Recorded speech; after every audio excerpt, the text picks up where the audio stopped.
it's Lori Alvarez, and we are back on the podcast, Real Estate with Soul. So much fun.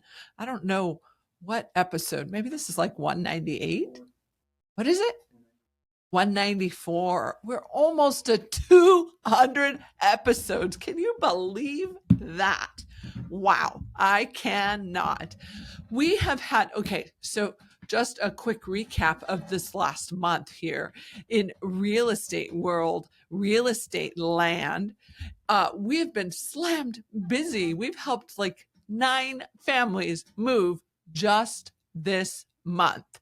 It has been a crazy busy month. And with that said, there has been emotions after emotions after emotions going on. You're just like, what emotion shall I experience now? Because there's the highs, the lows, the heart, the hurt, the confusion, the frustration, the fascination, and it just continues to go and go and go. It is just amazing to me. So today I really wanted to just jump on the podcast and have a chat about the emotional side of moving, how to let go and move forward. I mean, really think about that. How to let go and move forward. Oof, scary idea, right? Especially if it's the family house. It was mom's house. It was dad's house. It was your first house. I mean, oh my goodness, you just have a really hard time letting that go. I just recently met with a family, and that's exactly what we were doing, selling mom's house of like 30 years. 2 beautiful sisters, completely different, handling the sale of mom's house. And let me tell you, the emotions ran all directions. And has it been easy? No. Has it been a learning experience? Yes. Because actually, they just referred me to someone else, and that is exactly what they told that person. They said, let me tell you, you are going to learn so much about real estate because it has changed and continues to change every year, right? So let's just talk about this, right? It's hard to leave a space, especially one that has such deep connected memories. There's common feelings. Clients express grief, guilt, excitement, fear, right? I mean, I'll even share a personal story. I remember we bought our first house and our children we just had Nathan and Nicholas at the time. And it was our very first house. And Nathan had only lived in that house for about 2 years, and he was about 7 years old at the time, 6 years old when we made the move to the next house. So how quickly a child gets attached to a space. And you know what didn't help is that his best friend at the time lived right across the street. And so when we said, guess what, boys, we're going to buy another house, Nathan was like, no, oh my gosh, crying tears, just fanatically crazy.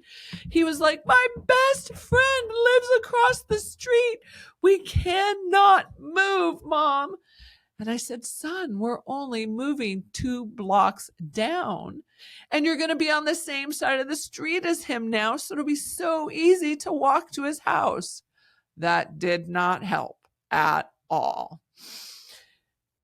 It is that hard to move. It really is. I'm laughing and playing and telling it as a fun story, but really it is just so heart-wrenching to sell and move and part with a house where you have so many memories, whether they're good, bad, ugly, just not even Like, even if they're not even present, it's just really hard. Maybe you never even occupied the house and you're like, what the heck? I never lived in the house. And, well, we got it. And now we've got to sell it. So, the emotions are just there. It's just what happens. So you want to make space for what's next. You want to really focus on your next opportunity, where you're going to be moving to, or what you're going to be investing in once you've made the decision to make the move forward, right? You want to talk about the freedom that comes with letting it go, experiencing it. Like I mentioned to my son, I said, babe, you're going to live on the same side of the street as him. So it's going to be an easy walk for you to see him. Much safer walk. That was a way of focusing on the good that's going to come out of the next opportunity, right? It's something that you want to just look to and focus on. It usually takes, let me share this, National Association of Realtors says, usually takes a year for a seller to decide to move, and a buyer typically a year as well. It's just the emotions that you process through the time. So some ways to help with this emotional release that you have, right? Say goodbye to each room. I remember when I sold our second house, I said goodbye to my shoe closet. It was the most amazing thing. And I wasn't going to get one in the next house. It was something I was willing to compromise on. Right? Take photos of each space, especially if you love the space and you want to recreate it or improve it at the next house. And then host a farewell dinner or have a farewell moment with everyone in the house. And of course, journaling what the home meant to you. Today, I got a telephone call from a lady I spoke with 15 years ago. She called and I said hello to her name. And she said, which I'll keep undisclosed here because we protect all our clients' privacy. Unless you want to come on the podcast and tell your own story, come on, right? But the reality is, I answered the phone by her name and she was like, I can't believe you still have my name and number in your phone. I said, of course, I remember you. It was such a pleasure to help you.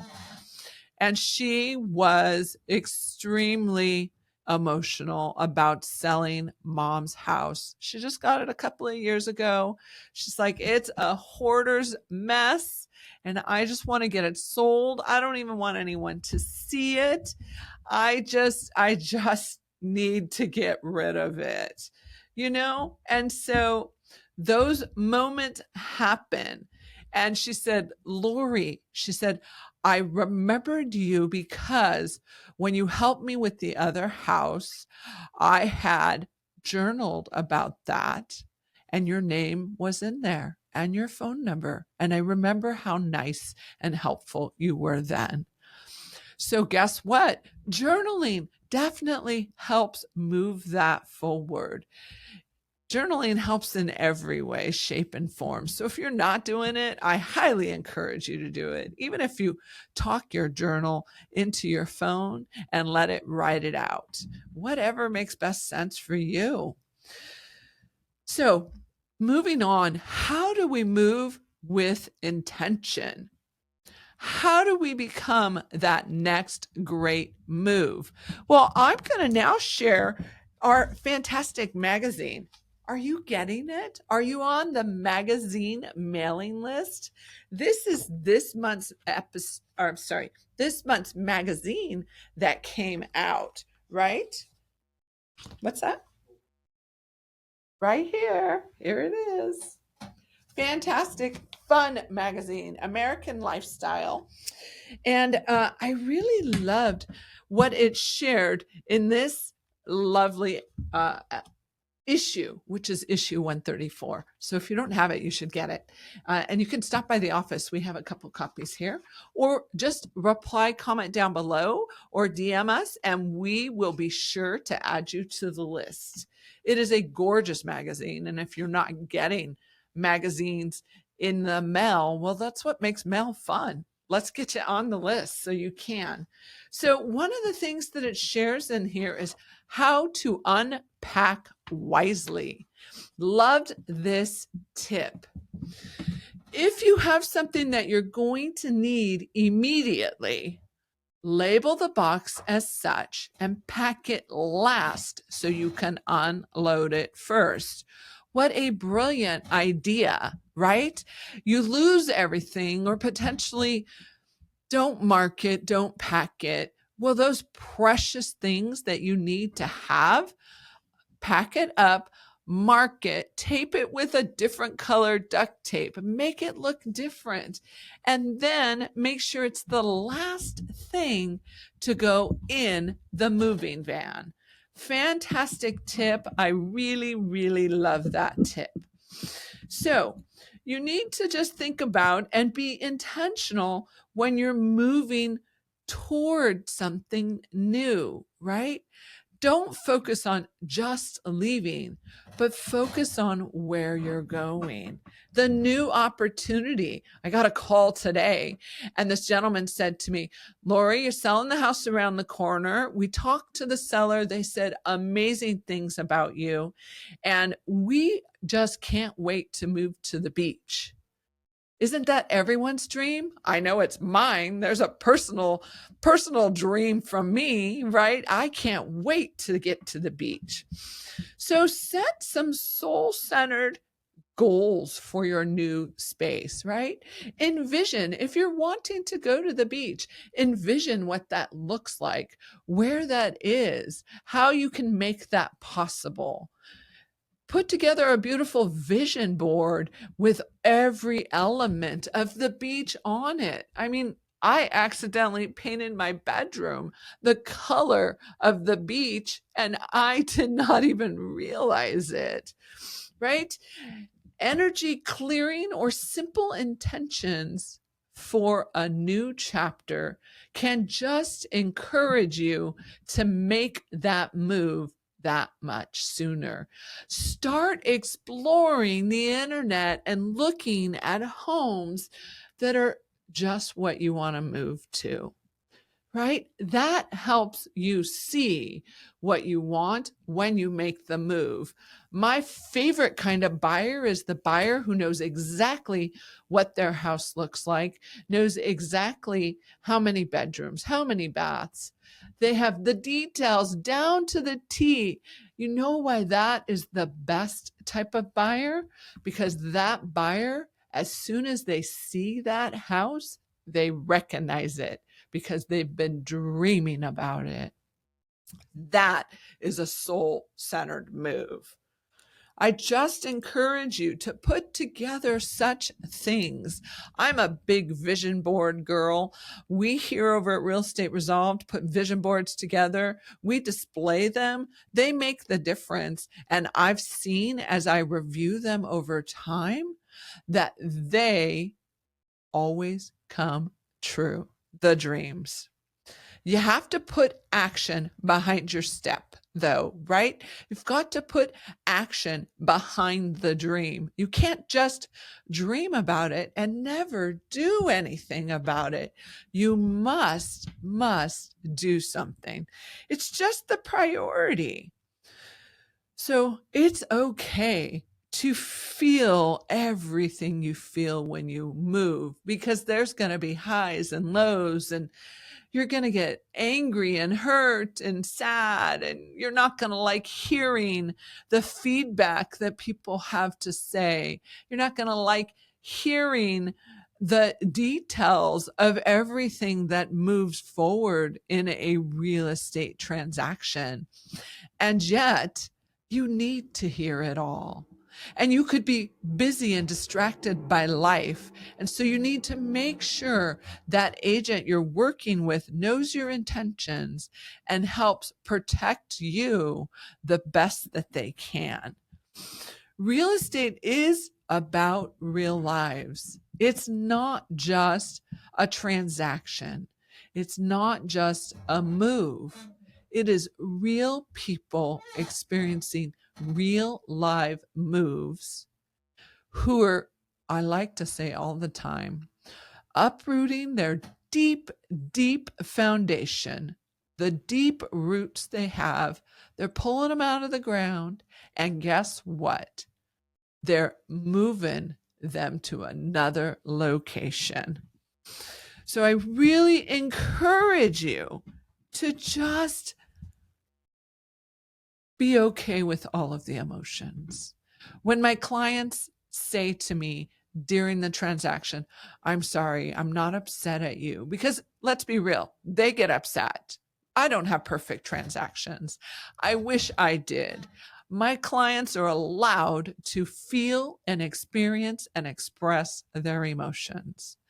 And I welcome it. And I'm never offended by it. They are safe with me because it is an emotional experience.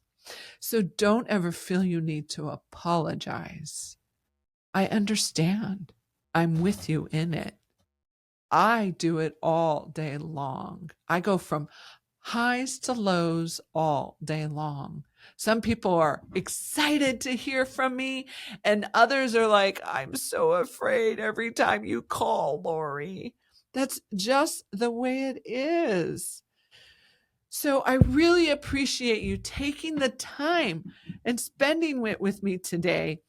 If you're in the middle of a move or you just came out of one, I hope this gave you a little clarity and comfort.